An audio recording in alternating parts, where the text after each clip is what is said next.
मी नीलम श्रीकांत डोंगरे. मी नंदानी हॉस्पिटलमध्ये एका महिन्यापूर्वी माझ्या सासऱ्यांचं ऑपरेशन केलं.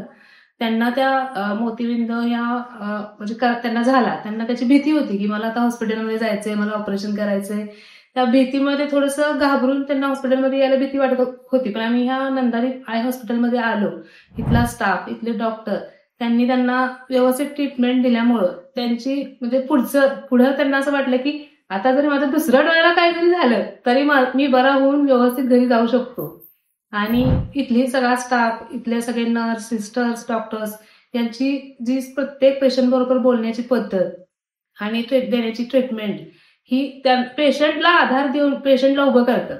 त्याच्यामुळे पेशंट पूर्णपणे अगोदरच ते थोडाफार स्वतः आतूनच तयार झाला असतो की मला आता काही प्रॉब्लेम होणार नाही ऑपरेशन केलं तरी, आणि मी पूर्णपणे बरा होणार आहे. तर इथल्या सेवेबद्दल म्हणजे आम्हाला खूप छान वाटलं की हॉस्पिटलमध्ये गेल्यासारखं वाटलं नाही. जाऊन असं वाटलं की आपण 1-2 मिनिटं एखाद्या ठिकाणी पिकनिकला गेलो आणि आपली ट्रीटमेंट करून आलोय.